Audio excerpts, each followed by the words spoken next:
years, they remained hidden. Now, we unlock the Farhan files.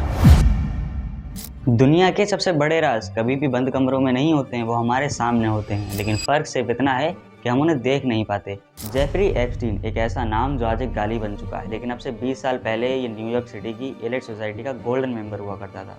Bill Gates से लेकर बड़े बड़े पॉलिटिशियंस तक उसके दोस्त हुआ करते थे, लेकिन सवाल ये है कि एक मामूली सा मैथ टीचर बिना किसी बड़े बिजनेस बैकग्राउंड के इतना अमीर बना कैसे।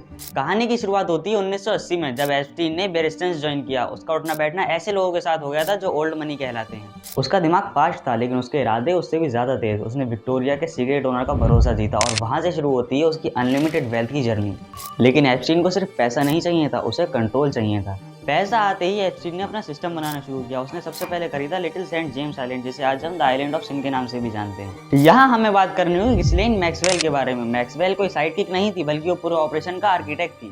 गिस्लेन उन लड़कियों को टारगेट करती थी जो इमोशनली या फाइनेंशियली स्ट्रॉन्ग नहीं थी। उन्हें लगता था कि उन्हें मॉडलिंग का कॉन्ट्रैक्ट मिलेगा या उनकी पढ़ाई का खर्चा उठाया जाएगा, लेकिन उन्हें नहीं पता था कि उनका सौदा किया जा रहा है।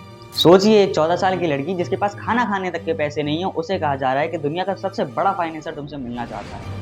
उस लड़की के लिए ये उम्मीद थी, लेकिन एप्स्टीन के लिए ये कॉमोडिटी। अब आते हैं ऐसे राज पर जिसने पूरी दुनिया को डर में रखा है, द ब्लैक बुक। एप्स्टीन के पास एक ऐसी डायरेक्टरी थी जिसमें दुनिया के हर उस शख्स का नंबर था जो दुनिया को कंट्रोल करते हैं।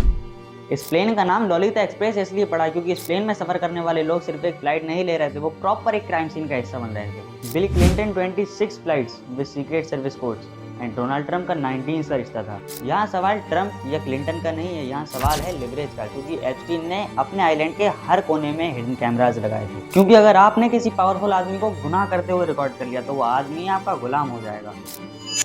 लोग पूछते हैं कि वो इतने साल तक बचा कैसे रहा, लेकिन 2008 में उसको पकड़ लिया गया था। सबूत भी पहाड़ जैसे थे, लेकिन तब जो हुआ वो इतिहास का सबसे गंदा नॉन प्रोसेक्शन एग्रीमेंट था।